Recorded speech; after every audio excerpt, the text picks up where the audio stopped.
반갑습니다. 방금 소개받은 동국대학교 한의과대학의 김동일입니다. 저희들은 학교에서 강의할 때 서서 이렇게 강의하는 게 몸에 배워가지고 저도 외부 강연을 참 많이 했었는데 이렇게 앉아서 하기 또 처음인 것 같아요. 오늘 또 스님들 모시고 이렇게 있으려고 그러니까 상당히 좀 민망합니다.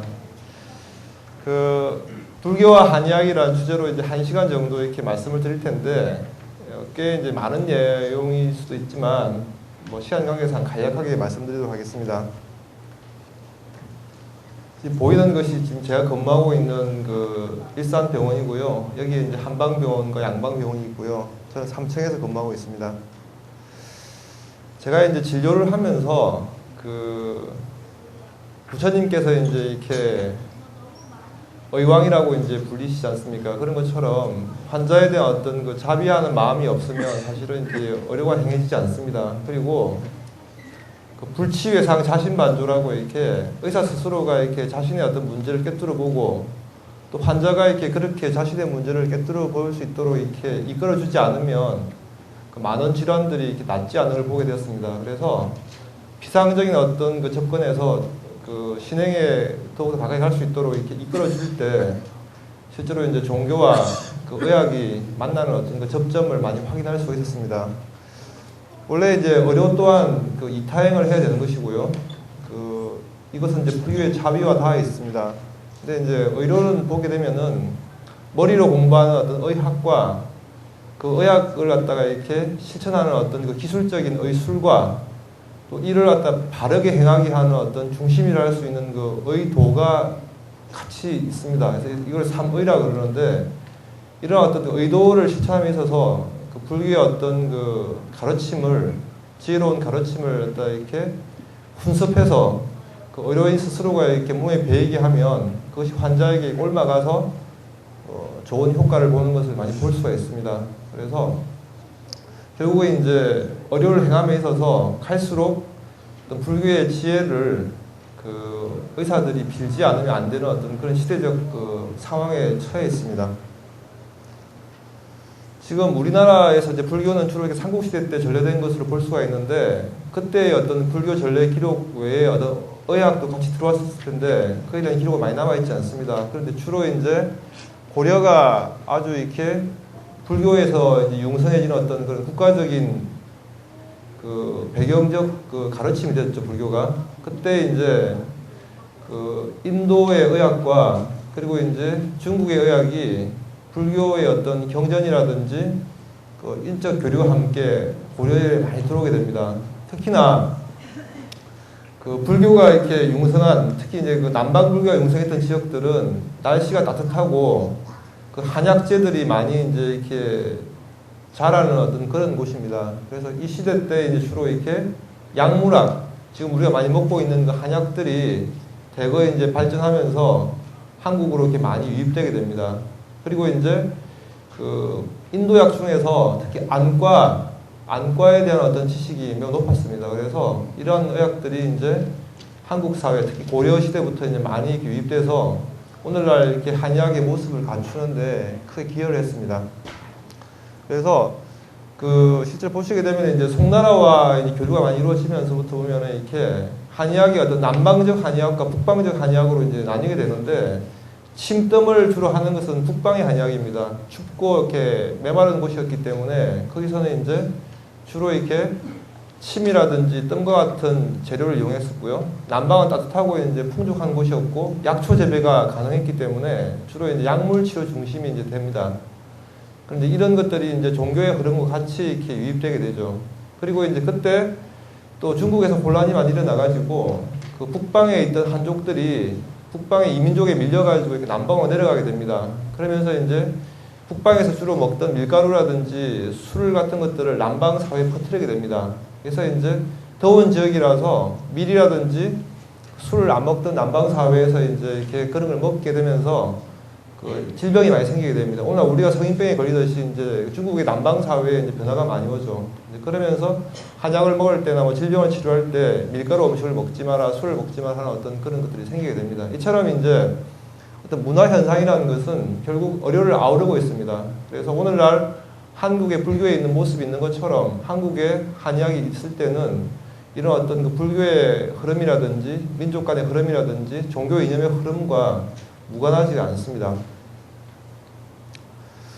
그리고 이제 조선의 어떤 한의학은 보게 되면은 그 주로 이제 유교 이념이 이제 투철하면서 불교를 갖다가 이렇게 표면적으로 배척하면서 또 이율배반적으로 왕가에서는 또 이렇게 깊이 신앙을 하는 어떤 그런 그 형태를 보여주게 되는데, 이때 이제 조선의 어떤 그 흐름들이 중국에서는 명나라와 청나라의 어떤 그 교체기가 됩니다. 그러면서 이념적으로 명을 갖다가 이렇게 따르지만 실질적으로는 또 청을 따라야 되는 어떤 그런 갈등 속에서 뭐 광해군 같은 임금들의 어떤 그 이렇게 실패가 나타나기도 하죠. 그런 과정 속에서 의학에 있어서도 상당히 이제 이렇게 현실적인 문제가 대두가 됩니다. 그리고 그때도 이렇게 중국과의 어떤 한약재 무역의 어떤 역조가 심했기 때문에 국내 한약재를 갖다 개발해서 그 대체하려는 노력들이 많이 이루어집니다. 그런 노력들이 이제 향약 직성방이라든지 그리고 전란 후에 어떤 그 혼란을 갖다 의학적 것으로 극복하기 위해서 노력했던 것이 이제 동의보감의 편찬 같은 것들입니다. 이런 어떤 조선의 흐름들은 잠시 불교와 이렇게 멀어져 있는 듯해 보입니다. 그러나 여러분들이 잘 알고 있는 그 허준 선생의 동의보감을 보시게 되면은 유교적 그 시대적 배경을 갖고 있습니다만 도교라든지 특히 불교의 어떤 그 정신과 그 지혜에 대해서 이렇게 깊이 이해하고 쓴 책입니다. 그래서 이제 그 편제를 보시게 되면은 그런 내용들이 이렇게 동의보감의 행간에 많이 들어 있습니다. 그래서 현대인들은 동의보감에서 이렇게 무슨 약을 먹어라 어떻게 하라는 얘기만 생각을 하지만 실질적으로 그 책을 통독하게 되면은 그 정신이 매우 불교적 지혜에 닿아 있음을 보게 됩니다. 그래서 이 의학의 어떤 그 삼도 통합이 동의보감에서 이루어지게 됩니다. 이 동의보감은 어떻게 보면 이제 이렇게 그 조선은 임진왜란을 거치면서 이렇게 인구의 상당수를 잃게 됩니다. 한국 사회가 지금 새로 문제가 되는 것이 이제 인구 감퇴인데, 농경을 기본으로 하고 있는 조선 사회에서 전쟁으로 인한 인구 감퇴, 그리고 전쟁 이후에 어떤 그 이렇게 전염병으로 인한 인구의 그 절대적인 감퇴는 국군의 어떤 쇠약을 가져오게 됩니다. 그래서 광해군은 국군을 건 어떤 그 의료 사업으로서 동의보감 편찬을 지시를 합니다. 그런데 여러 가지 이유로 인해서 이렇게 그 집힌진들이 전란으로 이렇게 다 흩어져 버리고 최후의 순간에 이제 허준 선생과 남아서 이제 그 책을 만들게 되죠. 그래서 이 동의보감이라는 것이 지금 보면 한 권의 책에 불과하지만 한때는 우리가 고려시대 때 팔만대장경을 간행하던 것처럼 조선에서는 나름대로 이렇게 국군을 건 어떤 그런 저술 사업이었습니다.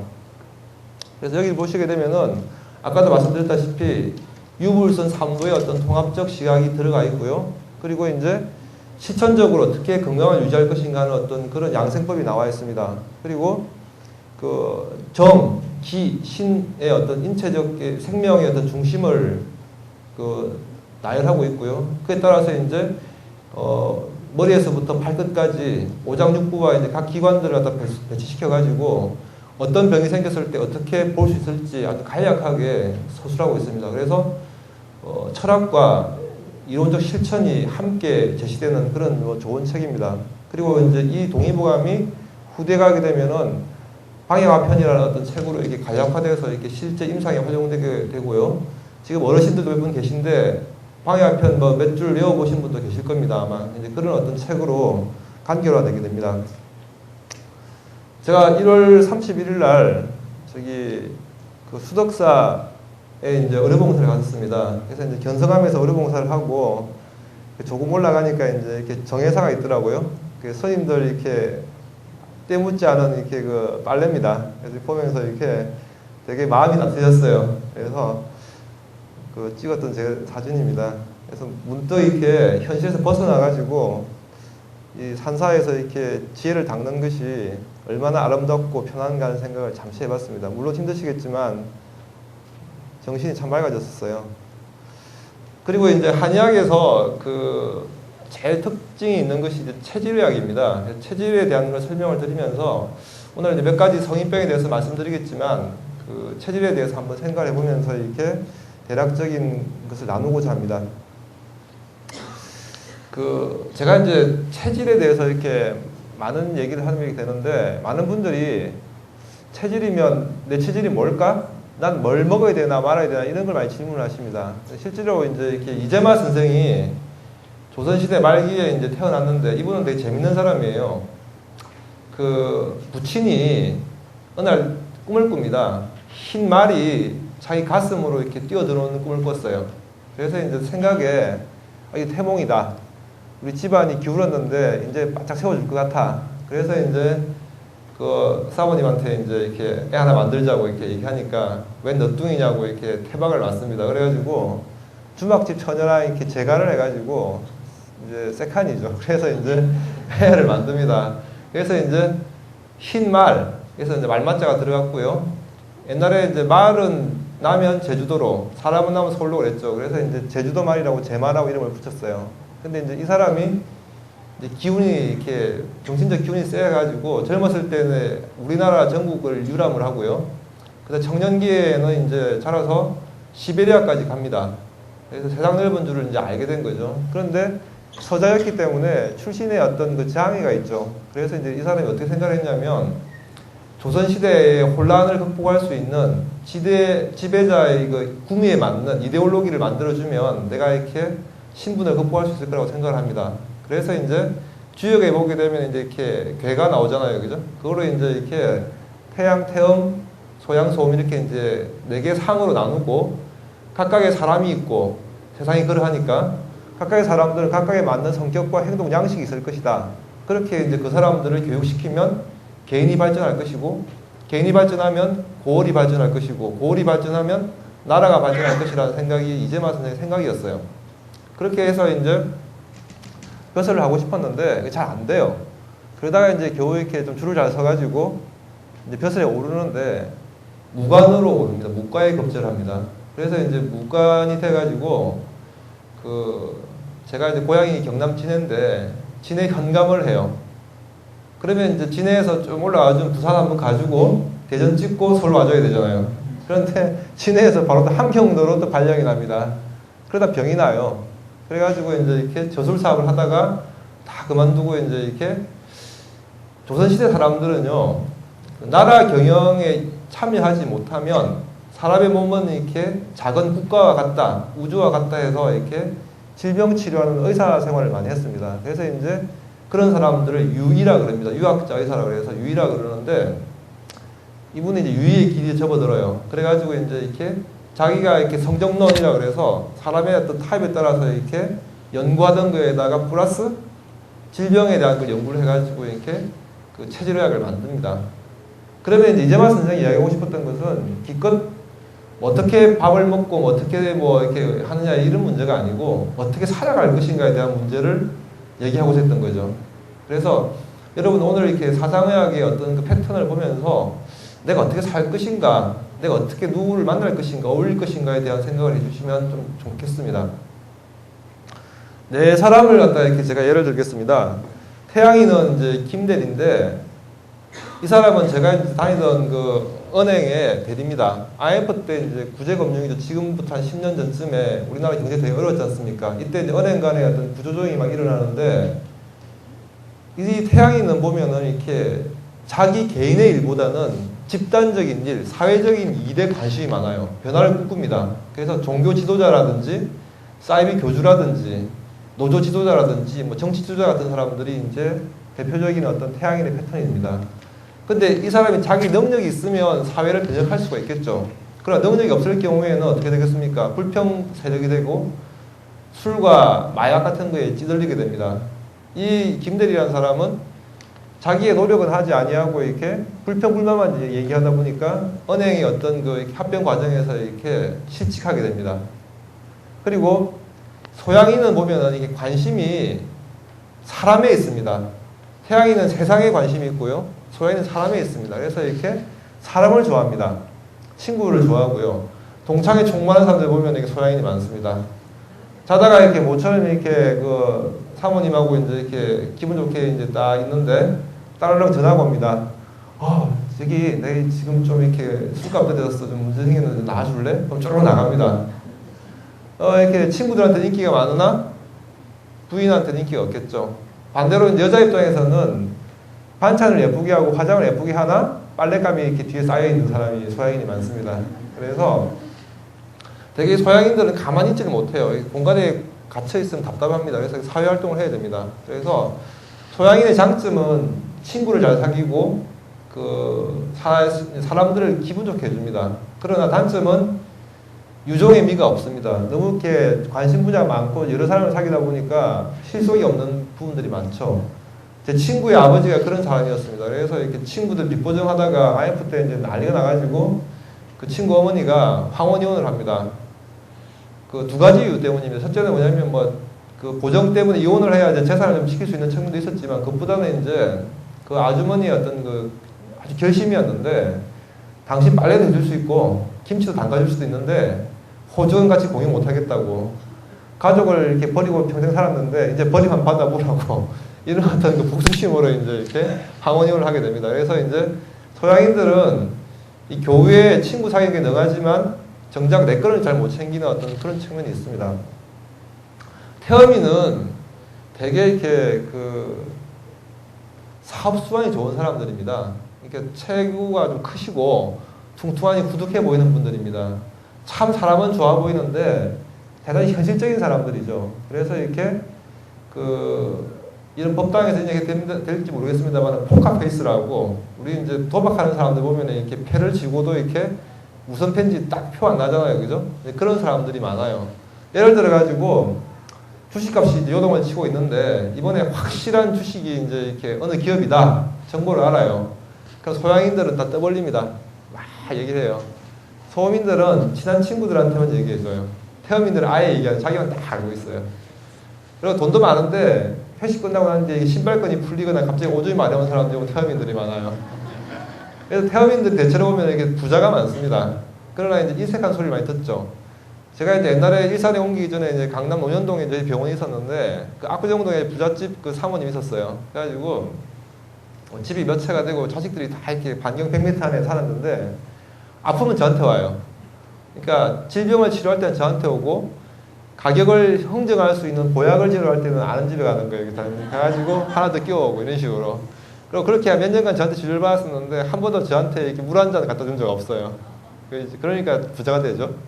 근데 이제 태어미는 그런 사람이고요. 소민은 저 같은 사람인데요. 제가 오늘 이렇게 정각원 사무실에 15분에 오기로 했거든요. 제가 14분에 와가지고요. 가서 이렇게 1분 빨리 왔어요 라고 얘기했어요. 그래서 소민들은 되게 꼼꼼합니다. 꼼꼼한데 좀 소심하죠. 되게 열심히 일합니다. 왜 열심히 일하느냐? 일을 좋아해서도 아닙니다. 싫은 소리 듣기 싫어가지고. 그래서 대개 보면 이렇게 나중에 이렇게 화병 나는 며느리들 있죠. 이 보면 소민들 많아요. 사실 자기 안 착하거든요.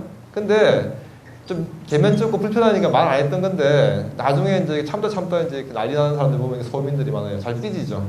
그래서 이 건설회사의 김 부장이라는 분은 제가 아는 어떤 그 학부형인데 제가 이제 이렇게 뭐 행색이 좀 별로 잘생기지도 않았고요. 또 돌아다닐 때 보면 반바지 막 돌아다닙니다. 그러니까 이제 그냥 평범한 어떤 그 사람을 보다가 한의과대 교수라는 사실을 알고 난 뒤에 저한테 이제 이렇게 밥을 한 끼 하자 그러더라고요. 그래서 뭐 또 애랑 같은 학교에 학부형이니까 이제 갔죠? 집에 재밌어요. 집에 가니까 한 구석에 이렇게 헬스 기구들이 쫙 있어요. 쫙 있고 유명한 강남 한의원들 그 보약 박스들이 또 베란다에 다 보여요. 목욕탕에 가보니까 반신욕 장비가 있는 거예요. 원래 남자는 이게 차야 돼요, 아래가. 그래서 남자는 반신욕 많이 하면 안 좋습니다, 실제로. 여자들은 해야 되는 거고요. 실제로 반신욕 오래 하면 영구 부임이 올 수도 있어, 남자들은. 그래서 남자들은 족욕을 하셔야 돼요, 족욕을 해야 되는데, 여자들은 아니, 여자 따뜻해야 되고. 원래 그 우리 구조가 남자 건 드러내놓고 여자 건 감춰져 있잖아요, 그죠? 그건 보온하고 보냉하라는 얘기죠. 어쨌든 간에 이제 하여튼 가관이에요. 그래서 내가 가만히 보니까 자기 부친이 그 초등학교에 돌아가셨어요. 그리고 이제 부인을 보니 부인이 자기보다 한 8살, 7살 정도 어려요. 그러니까 이제 자수성가에서 이제 동생들 뒷바라지하다 늦게 장가를 간 거예요. 그리고 이제 부인은 젊고 자기 아버지 돌아가시고 자기 또 건강이 별로 안 좋으니까 걱정이 많은 거죠. 그래서 이 양반은 이제 이렇게 가전 그 관리들 다 했더라고요. 그래서 제가 또 물어보니까 술, 담배도 안 하더라고요. 그 직업이 뭐냐고 물어보니까 건설회사에서 감리하는 거예요. 이번에 고속철도 이렇게 뭐 난리 났잖아요, 그죠? 그 설계도대로 이렇게 공사하는지 감독하는 게 이제 감리하는 건데, 그럼 업자들이 설계 변경하고 이렇게 술 사주고 그러면 문제 생기잖아요. 그러니까 자기 딸을 보호하느라고 술, 담배도 안 하는 거예요. 그래서 내가, 그래, 다니지 마시라고. 당신 소민이라서 이렇게 아주 쪼존한데, 내가 보기에는 당신보다 당신 부인이 더 아파 보인다. 아마 건종이 있는 것 같아. 빈혈이더라고요, 얼굴 보니까. 뭐 죽는 여자가 이렇게 빈혈 걸릴 일이 자궁건조밖에 더 있습니까? 그 아주 악성 질환 아니고서야.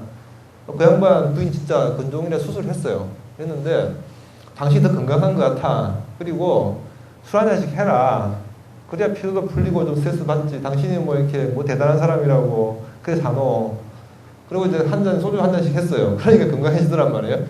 그래서 이 태양인, 소양인, 태음인, 소음인이 이제 이 네 사람의 어떤 전형적인 패턴들이 있었는데, 개별적인 말씀 좀 드릴게요. 이 태양인은 이렇게 이렇습니다. 머리통이 크고 이렇게 이제 하체는 약해요. 용에 비유했습니다. 이재만 선생이 용에 비유했는데, 북한의 김일성 주석 보시면은 기억나죠? 이렇게 이 큰 머리. 그 다음에 37살이 8살에 아마 이렇게 북한을 갖다가 이렇게 이제 장악했죠. 어쨌든 혁명가잖아요. 우리가 싫어하던 좋아하던 걸 떠나가지고. 그래서 이런 사람들이고, 실패했을 때는 약물 중독에 잘 걸립니다. 다행히 태양인은 10,000명당 한두 명밖에 없습니다. 그래서 한국 사회가 돌아갑니다. 그래서 이제 이 태양인들은 이런 식으로 이렇게 사회 구조의 변화를 꿈을 겁니다. 근데 태양인이 성공하려고 그러면 세상을 바꾸려고 하기 전에 자기부터 바뀌어져야 됩니다. 다행히 드물기 때문에 지나가겠습니다. 소양인, 대체로 법당에서 이렇게 법문을 듣는 사람들, 뭐 불교대학 가가지고 이렇게 그걸 하는 사람들 보시게 되면은 되게 태음인이나 소민들이 많습니다. 소양인들은 이렇게 정좌해가지고 이렇게 잘 버티질 못해요. 그 스님이 되겠다고 이제 이렇게 공부하시다가 이렇게 중도 이렇게 그만두시는 분들, 뭐 대학 들어왔다가 중도에 그만두는 사람들 보게 되면요, 뭐 어느 직종에도 마찬가지입니다만은 소양인들이 많아요. 소양인들은 말입니다. 말은 뛰어다녀야 되죠. 가만히 있지를 못합니다. 그리고 허리가 약합니다. 어깨가 이제 보면 잠바가 어울리는 남자들 있죠. 그 사람들 소양인이 많아요. 청바지 입으면 엉덩이가 이렇게 작아서 이렇게 조금 어색해 보이는 남자들, 이게 소양인이 많고요. 여자들은 이제 이렇게 중년에 자꾸 등만 살찌고 가슴이 좀 큰 사람들 있죠. 이런 사람들, 그 하이 신으면 자꾸 자빠지는 사람들, 무게 중심이 이제 이렇게 발목에 실리니까 뭐 불편해요. 그런 사람들 보면 이제 소양인이 많습니다. 이 사람들은 답답하면 이렇게 자꾸 열이 나죠. 번열이 잘 생깁니다. 이 소양인들 아까 말씀드린 대로 이렇게 사람이 재산이라고 생각을 합니다. 근데 문제는 뭐냐면 젊었을 때는 같이 다 하면 되는데 아이 키우고 교육비에 쪼들릴 때 나는 친구들 도와줬는데 친구들은 태음인이고 소민인데 계산이 밝은 사람들인데 자기 도와주겠어요? 나중에 실망하겠죠. 외로워집니다. 그래서 이제 화병도 생기고 그러죠. 그래서 이 소양인이 살라 그러면 이왕 그렇게 발심을 했으면 그렇게 살아야 돼요. 남한테 기대를 하지 말아야 돼. 그러나 어쨌든 간에 이제 내 것에 대한, 내 가족에 대한 기본적인 어떤 챙김이 없을 때 노후가 불편해집니다. 태음인입니다. 태음인은 두 가지가 있습니다. 고 정주영 회장 기억나죠? 현대. 이 양반 보면 이렇게 뭐 군살 없이 쫙 그냥 뼈대가 좋죠. 그죠? 이런 분이 있고요. 한우에 비유할 만합니다. 소에 이제 비유했는데, 그 다음에 이제 뭐 돌아간 어떤 개그맨 중에 이렇게 좀 체격 좋으신 분, 퉁퉁하신 분 있었죠. 그죠? 살찐 사람들. 그래서 보면 이제 이 태음인들은 남자가 여자건 40까지 다 건강하세요. 기본 체력이 좋고 잘 드시고 이렇게 건강해요. 그러나 50에 가까이 갈수록 이제 성인병이 오는 거예요. 고혈압, 당뇨 뭐 이런 거 걸리고 그냥 하고 쓰러지기가 딱 쉽습니다. 그래서 이 태음인들은 고혈압, 중풍 같은 성인병이 잘 오고 장이 별로 안 좋아요. 그래서 과민성 장증후에 잘 걸리는데 재밌는 건 이게 살이 안 빠집니다. 설사 조금 해도. 그래서 그렇고요. 땀을 많이 흘리기 때문에 피부병이 잘 걸리고 호흡기도 좀 약합니다. 이런 태음인들이 있고요. 이 태음인들은 경제적 권력에 상당히 많습니다. 그래서 정경련에 이렇게 출입하는 그 분들 보시면 대부분 태음인들이 많습니다. 그 밑에 이제 기획실장들 보면 소민이 많아요.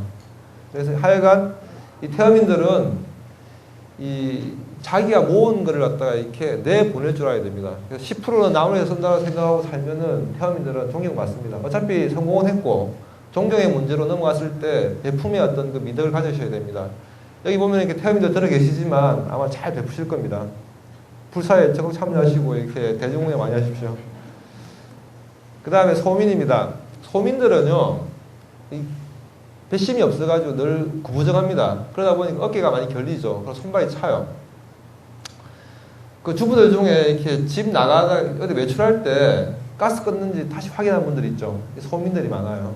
그래서 이 불안한 마음을 갖다 이렇게 드러내는 것이 중요합니다. 그래서 이렇게 모든 걸 불법에 의지하노라라는 생각 있잖아요. 그죠? 그런 거. 혹은 뭐 호연지기라 그러죠. 이런 마음이 있어야 이렇게 소민들은 편안합니다. 이 소민들은 이 실패를 되게 두려워합니다. 비난을 두려워하기 때문에 계획 세운 대로 이게 안 되는 걸 되게 불편합니다. 특히 시간적 약속이라든지 최소한의 것들에 대한 어떤 집착이 강합니다. 그렇다고 해서 남의 것을 뺏거나 하진 않습니다. 이게 요즘 이제 아파트 생활이 많은데 애 키우다 보면 공부 잘하는 애도 있고 못하는 애들이 있잖아요. 그죠? 있는데 소민 엄마를 둔 애들이 피곤해요. 예를 들어서 이제 이렇게 뭐 연애를 잘해가지고 혹은 뭐 집에 재산이 좀 많아가지고 어떻게 이제 나보다 벅찬 공부를 좀 잘하는 이렇게 신랑을 만나요. 뭐 애를 낳았는데 그냥 애가 그냥 공부를 못하는 거지. 내가 못했다 못하는 건 아닌데 우리 애가 공부를 못해. 신랑은 둘이 비슷해. 어차피 뭐 같은 아파트 같은 평수니까 둘 다 공부를 잘했고 나는 좀 못했고 난 좀 예쁜데 예쁜 소민인데 저 집엔 퉁퉁하는 그냥 이렇게 아줌마인데 이제도 좀 밝고 말이야. 공부 좀 잘한 것 같고 얼굴은 양 찐빠인데 애 공부를 잘해. 못 견딥니다 그거 진짜. 그럼 애들을 잡아요. 애를 잠을 안 줍니다. 그럼 애들이 이제 이렇게 틱 같은 거 있죠. 이게 막 실룩실룩 하는 거 있죠. 이런 거 걸립니다. 그래서 이 소민들은 이 비교하는 마음이 없어야 됩니다. 비교하는 마음. 내지 뭐 나만 비교할 거 뭐 있습니까? 특히 연봉 협상할 때 직장에서 있잖아요. 그죠? 내 성진 하고 안 하고는 관심이 없고 입사 동기 누구보다 내가 덜 받는지 그게 관심이 많아요. 그게 뭐가 중요해요, 그게. 그래서 요즘이야 뭐 주식 투자 안 하겠지만 태어민들은 좀 잃어도 그만, 따도 그만입니다, 사실. 근데 소민들은요, 잃으면 큰일 나죠. 이렇게 불안해가지고. 또 따면, 다음에 떨어지면 또 어떡하지? 뭐 이래가지고 또 불안합니다. 그래서 소민들은 적금, 예측 가능한 적금만 들으셔야 돼요. 자, 이제 그 수행과 질병인데, 제가 이렇게 보니까 옛날에 이제 이렇게 그 동대 병원에 근무하다 보면은 그 스님들의 어떤 그 질병들을 진단하거나 이렇게 챙겨야 될 경우들이 들어 있습니다. 그래가지고 그 설문조사도 좀 하고요. 그다음에 의무기록도 보니까 참 재밌는 게 40대까지는 스님들이 더 아파요. 왜냐면 이제 고된 수행 때문이고 몸을 안 돌보는 거예요. 그래서 제가 옛날에 이제 이렇게 강연을 할 때 발레리나 강수진 알죠? 그 예쁜 발레리나 발을 보니까 발가락이 완전 엉망이더만요. 그 다음에 축구선수 박지성 발도 뭐 장난 아닙니다. 다 그냥 겉으로 멀끔하죠. 그죠? 근데 발은 엉망이에요. 스님들도 마찬가지예요. 이렇게 이 세상의 어떤 그 대중들을 이끌기 위해서 이렇게 폭사하시니까 내면의 건강은 되게 안 좋더란 말이에요. 근데 또 재밌는 게 50, 60 올라가니까 속인들보다 훨씬 건강하세요. 그럼 왜 그렇습니까? 비우고 이제 다 하니까 자꾸 속인들은 나이가 들수록 쌓이죠. 자꾸 스트레스들이. 병거리가 생기는데 대략 또 연세가 아이고 죄송합니다. 연세가 이렇게 올라가니까 아주 건강해지시더란 말이에요. 그래서 여러분들도 이렇게 그 스님들의 삶을 그 이전에 부처님의 삶을 이렇게 배워간다면 날이 갈수록 일신은 울신 더 건강해질 겁니다. 대체로 보게 되면 이제 우리 몸에 스트레스가 쌓일 때 주로 이렇게 그 문제가 되는 부위가 어디냐면 이렇게 어깨입니다. 성모근이라는 근육이 있거든요. 여러분 옛날에 헐크라는 거 이렇게 외화 시리즈 보신 적 있습니까? 헐크 화나면 어떻게 돼요? 옷 찢어지죠. 근데 바지는 스판인가 봐요. 바지는 안 찢어져요. 저 어릴 때 초등학교, 중학교 때 그걸 봤었는데 왜 안 찢어질까 궁금했는데 하여간 찢어진 건 위에 셔츠가 찢어지죠. 그때 그 융기되는 근육이 승모근이에요. 그 승모근은 고양이가 개를 만나서 쥐를 볼 때 이렇게 털 세우잖아요. 그죠? 내 몸을 크게 하는 근육이에요.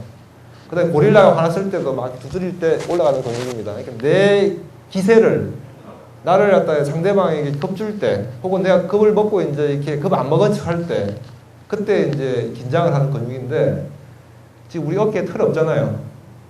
지금 털 세웁니다. 나도 모르게.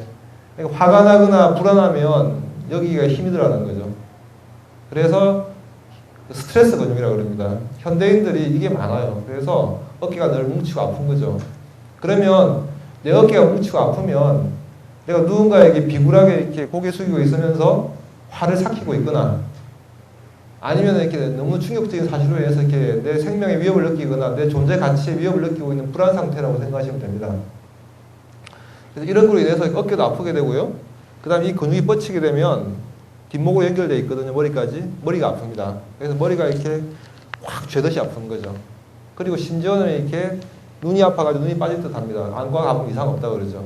이건 다 이쪽에 붙어있는 근육이 긴장해서 그쪽에 어떤 혈액순환을 차단해서 그렇습니다.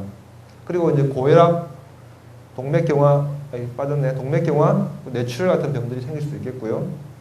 비만, 당뇨병, 암, 소화성 궤양이나 관절염, 요통 이런 병들이 이제 생길 수 있는데 이러한 질병들을 수행을 통해서 어떻게 풀 수 있을까? 이제 그런 걸 한번 말씀드리겠습니다. 짧게. 이 근육이 승모근입니다. 이게 참 죄송합니다. 이 법당에서 또 고귀하기 위해서 항정살이라고 들어보셨죠? 그쯤 됩니다. 그래서 목심 이런 부위죠. 투정의 근육이고요. 대표적 스트레스 근육인데 어깨가 아프게 하거나 머리가 아프게 하거나 팔이 아플 때 이 근육들을 풀면 됩니다. 이 근육을 푸는 방법은 두 가지입니다. 첫째는 뭐냐면 가슴을 펴고 걸으면 됩니다. 현대인들이 많이 안 걸어서 그래요.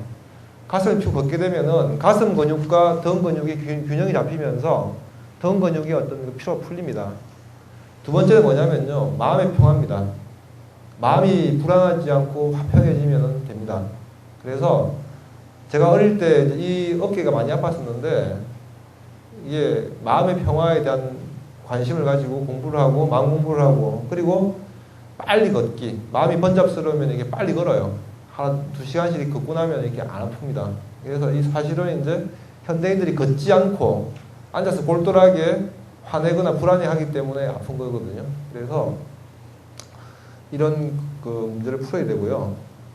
이 빨간색 표시된 부위들이 저 근육이 뭉치면 아프게 됩니다. 푸는 방법은 이제 스트레칭이나 이완 같은 것들이 있는데 참고하시고요. 가방, 제가 놀래는 게 보살님들 많이 계시네요. 이게 이제 침을 맞으려고 이제 오시는 분들 계시잖아요. 그죠? 그럼 이제 소지품을 제가 또 친절한 척 해야 되니까 받아드립니다. 근데 한번 놀래요. 가방 크게 이만하니까 요 정도 무게일 거라고 생각하고 딱 봤는데 순간적으로 팔이 툭 내려가 버려요. 뭘 이렇게 넣어 다니시는지 미사 다닙니까? 뭘 그렇게 많이 들고 다닙니까? 그래서 이 가방 속에 참 많이 들어있어요. 그럼 머릿속도 복잡하겠죠. 그래서 가방은 가볍게, 그리고 가방을 멜 일이 있으면 양쪽 어깨에 이렇게 매셔야 돼요. 한쪽을 매면 많이 아파요. 그리고 가방 끈이 넓어야 돼요. 근데 운전할 때 보면 이렇게 열어가지고 막 이렇게 그냥 속도 경제하시는 분들 계시죠. 빨리 갑니다. 그죠? 그래서 느긋하게 운전하셔야 되고, 텔레비전 큰 거 있죠. 벽걸이 이런 거 붙이지 마세요. 전기도 많이 쓰지만 목 아픕니다. 이거 보고 있으면은. 그냥 작은 거. 사람이 있잖아요. 좀 내려보고 좀 무시해야 내가 편하잖아요. 텔레비전은 좀 무시하고 봐야 됩니다. 근데 텔레비전이 크면 텔레비전이 압도되죠. 여러분 CGV 같은 큰 영화관에 가서 앞자리에서 앉아서 보세요. 이렇게 보면 목이 얼마나 아픈지. 그래서 무시하고 봐셔야 됩니다. 텔레비전 같은 것들은. 그러니까 모니터도 있잖아요. 애들 이렇게 큰 거 사주지 마세요. 조그만 거 사주면 됩니다. 그래야 목이 안 아픕니다. 고혈압. 저도 이제 이렇게 혈압이 많이 오릅니다. 병원에서 이제 이렇게 소임을 두 가지를 하고 있는데, 교육 연구하고 이제 진료부를 이제 같이 이제 맡고 있는데, 병원이 크든 작든 이렇게 가지수가 많으면 번잡스럽습니다. 그래서 혈압이 많이 오르는데, 다들 신경 쓰셔야 됩니다. 그런데, 운동을 할 때 말입니다. 무거운 거 들어올린 운동을 하면 혈압이 올라가요. 근데 걷기 운동 있죠. 우리 유산소 운동이라고 부르는 거, 춤을 추거나 자전거를 타거나 걷거나 수영하는 운동들이 있죠. 이런 유산소 운동들은 혈압을 떨어뜨립니다. 수축혈압이라고 해서 이렇게 높은 혈압이 있죠. 심장에서 피가 팍 나갈 때 혈압. 이거는 마음이 편해지면 좀 내려갑니다. 그러나 밑에 혈압 있죠. 이거는 이렇게 운동하지 않으면 잘 안 내려갑니다. 살 빠져야 되거든요. 그래서 걷거나 뛰거나 수영하거나 자전거 타는 유산소 운동은 잘 안 내려가는 밑에 혈압 있죠. 그걸 잘 떨어뜨려 줍니다. 밑에 혈압이 전체적인 혈관의 동맥경화 상태를 반영하기 때문에 이게 낮아야 좋습니다. 그래서 화 안 내면은 위에 건 잘 내려갑니다만 밑에 것 때문에 늘 이제 말썽이 되거든요. 팍 올라가 버리는데 이 유산소 운동이 상당히 중요하죠. 참고하시고요. 고혈압에 좋은 거는 칡차가 좋습니다. 칡차가. 그 칙이라는 것이 원래 이제 이렇게 갈등이라 그러죠. 갈등. 꼬이는 거의 어원이 칙인데 재밌는 게 보면은 소나무에 이렇게 기대서 이렇게 사는 칙들은 줄기가 곧아요. 쫙 올라갑니다. 근데 저끼리 엉켜 있으면요, 막 구불구불합니다. 가만히 그 보고 있으면은 좋은 스승을 만나는 거, 불법에 기여하는 거가 참 좋겠다는 생각을 하게 되죠. 시장에서 같이 올리면 같이 꼬입니다. 근데 이 칙이 콩가식물입니다. 그래서 이렇게 보면 콩깍지 같은 게 깍지가 열리죠. 이게 식물성 에스트로겐이 포함되어 있기 때문에 여자들한테 참 좋습니다. 좋고 어깨 근육을 잘 풀어주고요. 하기 때문에 칙차 드시면 좋고요. 상백기차는 이제 뽕나무 껍질입니다. 뽕차죠, 이거. 이것도 상당히 이제 혈압에 도움이 됩니다. 고지혈증. 그 서인들의 건강을 볼 때 저지혈증인 분이 많습니다. 이제 육류를 안 하시다 보니까 저지혈증이 되면 혈관이 푸석푸석해지겠죠. 잘 터집니다. 그래서 적당한 그 이렇게 지방 섭취가 이제 필요하고요. 그 다음에 이제 속인들에게는 이제 고지혈증이 많은데 두 가지입니다. 체질적으로 이렇게 그런 집안들이 있습니다. 아까 태어민들 말씀드렸죠. 태어민들이 좀 그렇고요. 그 다음에 먹어서 그렇습니다. 먹는 건 두 가지죠. 고기 많이 먹거나 술 많이 먹으면 고지혈증 걸립니다. 그래서 이 연간 1회 혹은 뭐 2년에 한 번씩 이렇게 이제 검진하실 텐데 200 기준입니다. 200 밑으로 유지하는 게 좋습니다. 그렇다고 160 밑으로 이렇게 140 밑으로 이렇게 하는 것도 좋지도 않습니다. 그래서 대략 200에 걸쳐 있게끔 유지하면 좋겠습니다. 이 고지혈증에 좋은 것은 산사차가 좋습니다. 이 동대에 보면 이게 산사꽃이 있는데 작은 빨간 열매가 열립니다. 중부지방에 이제 많이 자라죠. 그래서 산사가 이제 스큐란이라는 그 광고 들으셨죠, 옛날에? 뭐 그런 것처럼 그 원료인데 산사가 이제 피를 맑게 하고 동맥경화를 이제 풀어주기 때문에 고지혈증이 좋습니다. 율무차도 좋고요. 또 한 끼쯤 율무로 이렇게 죽이나 밥을 만들어서 이렇게 먹는 것도 좋습니다. 그래서 저녁 식사를 갖다가 율무죽이나 율무밥으로 해결하면 살도 좀 빠지고요. 고지혈증도 좋아지고, 그 다음 암 예방 효과도 좀 있습니다. 그래서 율무를 갖다가 이렇게 쓰는 게 좋겠고요. 제가 외국 가보면요, 뷔페 식당에서 이제 이렇게 호텔에서 밥 먹게 되잖아요. 그죠? 처음부터 끝까지 오래 많이 먹는 사람은 한국 사람이에요. 시끄럽게 먹는 사람은 중국 사람이고요. 그 다음에 좀 이렇게 조용히 와가지고 이렇게 조금 먹고 가는 사람은 일본 사람들이에요. 표가 납니다. 틀림없습니다. 수영장에서요, 키가 작고 좀 못생기고 이렇게 화사한, 이렇게 좀 색깔이 좀 요란한 수영복 입은 여자들 보면 일본 여자예요. 그 다음에 팔다리가 좀 길면 중국 여자고요. 뚱뚱한 한국 여자예요. 거짓말 같죠? 여러분 심심하면 프로야구 원년 게임 하는 거 있죠? MBC 청룡 나오고 하는 그 시절에 그 경기 한번 보세요. 관중들이 북한 난민 수준이에요, 지금. 그때 보면요. 그 다음에 뚱뚱한 감독들이 지금 선수보다도 날씬합니다. 선수들은 보면요, 공수부대 요원 같아요. 딱 근육만 있어. 우리가 20, 30년 사이에 엄청 뚱뚱해졌습니다. 그래서 한국 사람들이 아시아에서 두 번째로 뚱뚱합니다. 어린이들은 중국에 애들 하나밖에 안 낳잖아요. 그죠? 중국 애들이 1등이고요. 우리나라 애들 2등이에요. 어른들은 이제 말레이시아 사람들, 식물성 팜유 많이 먹잖아요. 그죠? 그래서 말레이시아 사람들 1등이고요. 우리가 2등이에요. 부모 세대와 자식 세대가 합쳐가지고 아시아 2등입니다. 우리나라가. 별로 안 좋은 거죠. 그래서 체중이 1kg 늘어나면요, 혈관이 80km가 늘어납니다. 서울에서 평택 거리입니다. 상당히 멀죠? 그럼 심장에서 그까지 피를 보내려면 얼마나 용을 써야 되겠습니까? 그럼 심장이 부풀어 오르고 혈압이 올라가는 겁니다. 그래서 어차피 가는 거 아닙니까? 공수래 공수인데 지방 많이 가지고 갈 이유가 없죠. 그래서 살 빼야 됩니다.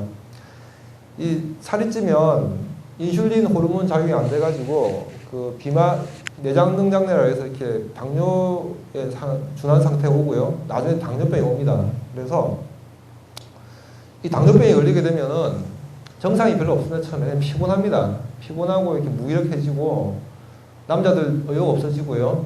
그 다음에 이제 살이 좀 빠집니다. 그 다음에 이제 검사해 보면 이제 뭐 혈당이 나온다고 하게 되죠. 그래서 일단 중년에 좀 피곤하다 그러면 당뇨나 고혈압 같은 걸 체크해 보셔야 됩니다. 혈당이라는 것은요, 이렇게 에너지거든요. 에너지인데, 당분의 에너지인데, 당분이 왜 올라가냔 말이죠. 뭔가 누군가랑 싸우거나 무슨 일을 할 때, 그때 올라가야 되겠죠. 그럼 이유 없이 내가 일을 안 하고 이렇게 하는데 이유 없이 화를 내면 혈당이 또 올라가겠죠. 그래서 당뇨를 막는 첫 번째 방법은 용서입니다. 용서. 네? 용서해야 되죠. 남한테 용서하는 마음이 없으면 이게 화가 안 납니까? 그래서 화를 안 내야 됩니다. 그 다음에 생명 존중입니다. 한국 사람들이 한 옛날보다 20배로 고기 많이 먹거든요. 고기 많이 먹고 살찌는 겁니다, 결국은. 근데 가끔 그래요. 어떤 분들이, 특히 이제 스님들이 가끔 이런 말씀 하시는데, 나는 고기도 안 먹고 밥도 많이 안 먹는데, 그래요. 그래서 스님 고구마 많이 드시죠? 그래서 뭐든 많이 먹으면 찝니다. 근데 특히 한국 사회에서 이렇게 그 당뇨가 는 것은요, 고기를 많이 먹어서 그래요. 그래서 고기를 안 먹어야 될 것은 아닙니다. 그러나 생명 존중의 측면에서 이렇게 내가 꼭 이렇게 많이 먹어야 될까? 속 아프지 않을까 한번 생각해 보시는 거죠. 그래서 그 화를 내지 않고 용서하고 그 다음에 생명을 갖다가 이렇게 존중하는 마음이 있을 때 비만이 안 오고 또 당뇨가 이렇게 안 생깁니다. 그리고 안 걷죠, 우리가. 다니는 건 좋아하게 됐지만 차를 이용하죠. 그래서 이렇게 내 기름을 태워야 되지 땅 밑에 파서 태울 일은 아니죠. 내 기름을 태우고 그러면 잘 안 걸립니다. 암 자꾸 들고 있죠. 왜 듭니까? 오래 살아서 그렇습니다. 옛날에는 우리가 이렇게 40대에 많이 죽었는데 지금 다 살아있거든요. 그래서 80 이상 돌아가신 분들 있죠. 자연사 하신 분들 부검해보면요. 암 많아요. 그냥 늙으면 생기게 되어 있습니다. 우리가 이제 암이 많은 건 이런 여러 가지 환경적 요소도 중요하지만 많이 발견하고 오래 살아서 그렇습니다. 그래서 어차피 피해갈 수 없고요. 지금 대부분 80 이상 사시잖아요, 이제. 그럼 피해갈 수 없습니다. 피해갈 수 없기 때문에 암을 미연에 예방할 수 있도록 노력해야 되고요. 그 다음에 암에 걸렸을 때 돌아가시는 거는 암 때문에 안 돌아가십니다. 암에 대한 두려움 때문에 돌아가십니다. 그래서 어차피 조기 발견되면 대부분 이렇게 다 살게 돼 있습니다. 돼 있는데 어떤 분은 암에 억눌려가지고 이렇게 살면 힘듭니다. 그러면 오래 못 사시고요. 암과 벗이 되면 이게 오래 살 수 있습니다. 그래서 초기 암은 수술하고요. 말기 암은 암과 친해지는 것이 제일 중요합니다. 뭐 등푸른 생선, 야채, 뭐 제철 과일, 콩 단백질 섭취, 그 다음에 식물성 지방 뭐 있잖아요. 올리브 오일이라든지 아니면 이렇게 들깨 기름이라든지 이런 것들이 상당히 이제 암을 막을 수가 있습니다. 더 중요한 건 뭔지 압니까? 소식입니다. 소식. 그래서 10년마다 이렇게 10%씩 줄여가면 됩니다. 30대까지는 이제 제대로 드시고요. 30, 40, 50 올라가면은 기초대사량이라고 그러죠. 연비가 좋아집니다. 똑같이 내도 살이 안 빠집니다. 인간의 삶을 그렇게 설계해 놨습니다. 나이 들면 음식을 얻기가 힘들어지잖아요. 그죠? 그래서 자력갱생하게, 자급자족하게 이렇게 들쓰게 만들어져 있어요. 연비를 개선시킵니다, 우리 몸이. 근데 똑같이 먹잖아요. 그죠? 그럼 어떻게 되겠어요? 살이 찌겠죠. 그래서 40이 넘어가서부터는 10년에 10%씩 덜 먹는다 생각하고 사시면은 오래 삽니다. 그래서 가열된 육류라든지 햄, 치즈, 햄 같은 것들이겠죠. 그 다음에 이제 살코기, 붉은 살코기, 소금, 그 다음에 오래된 기름진 음식들이 있죠. 산패된 음식들이라든지. 또 중요한 건 뭔지 압니까? 누구랑 같이 먹느냐 중요합니다. 기분 좋게 먹으면 다 그게 좋습니다. 그런데 원수와 같이 밥을 먹으면 그게 독이죠. 그래서 같이 밥 먹는 사람들, 식구들이나 직장 동료들이죠. 친하게 지내십시오.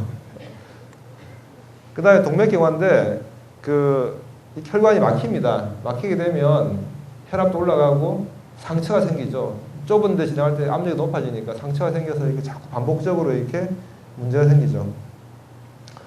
여러분 하나만 여쭤볼게요. 지루하십니까? 자기 심장이 어디 있는지 한번 손을 짚어보세요. 심장이 어디 있는지. 한번 짚어보세요. 심장 없는 분도 계시네? 어디 감췄습니까? 가운데 있습니다. 여러분이 왼쪽 짚으시는 여기 아닙니다. 가운데에서 왼쪽이 기울어져 있어요. 그래서 왼쪽 가슴이 아니고요. 왼쪽 가슴이 아픈 건 스트레스예요, 대부분. 가운데 가슴이 꽉 누르듯이 아플 때, 답답할 때, 그때 심장병입니다. 안 차있는데 그런 찬 느낌이 들면 있잖아요, 그죠? 가까운 병원이 아니고요. 가까운 3차 의료기관, 대학병원급으로 가시라는 얘기예요. 가서 이렇게 아무것도 아니면 재수고요. 심장병이 목숨을 건지는 겁니다. 그래서 심근경색이라든지 혈증 올 때, 특히 심근경색 올 때 이제 심장마비라고 그러죠. 올 때 30분 이내에 가셔야 살아요. 안 가면 죽습니다. 특히 우리나라 같은 경우에는 그 병원 도달이 늦어가지고 이렇게 의료 기술에 비해서 심장병 사망률이 높습니다. 그래서 꼭 기억하십시오. 심장은 가운데에 있습니다. 이게 심장이 왼쪽에 있다 그러고 나이 들면 자꾸 내려가죠, 이렇게. 가운데 딱 있어요. 꼭 기억하십시오. 혈관이 막혀서 살짝 막히면 협심증, 많이 막혀서 이렇게 난리가 나면 이제 심근경색입니다. 중풍입니다. 뇌혈관이 터지거나 막히는 건데 고혈압약 때문에 터지는 건 줄었습니다. 그러나 동맥경화는 음식 요인 때문에 더 늘었거든요. 그래서 뇌경색이 늘었습니다. 중풍이 막히는 중풍이. 막히면 뇌가 상하죠. 상하면 치매가 옵니다. 괴롭습니다. 집안에 혹시 치매 환자 계십니까? 이 정말 이렇게 중풍 환자 집에, 치매 환자 집에 계시면 이렇게 가정이 말이 아니죠. 그래서 예방해야 됩니다. 어떻게 예방합니까? 고혈압부터 예방하면 됩니다. 고혈압 예방하고 동맥경화, 심장병, 중풍 차를 예방할 수 있습니다. 그래서 소금 덜 먹고요. 많이 걷고 긴장 풀고 화내지 말고 커피 같은 건 좀 제한하고요. 그 다음에 담배 안 피우셔야 됩니다. 그 다음에 위장병인데 뭐 위장병은 화내면 속이 쓰리죠. 화내면 이제 이렇게 위산이 많이 나오고요. 화내면 소화액들은 위에서 아래로 흘러가야 되는데 화가 나면 거꾸로 치밀어 오릅니다. 위로 올라오죠.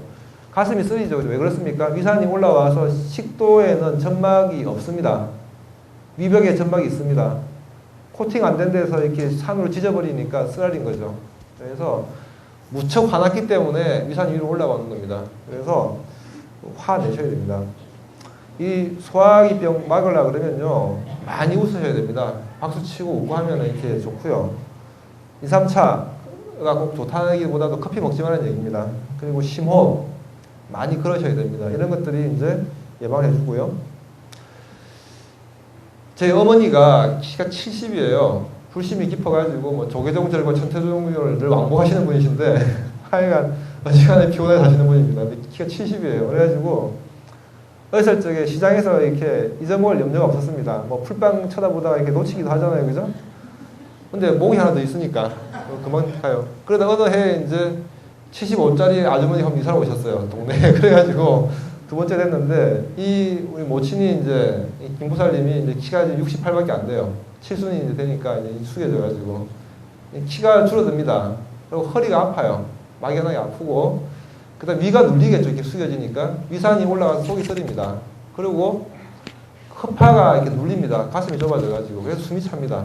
그래서 나이 들어서 숨이 찬 것은 기력이 떨어져서 그렇기도 하지만 자세가 안 좋아져서 흉곽이 좁아져서 그럴 수도 있습니다.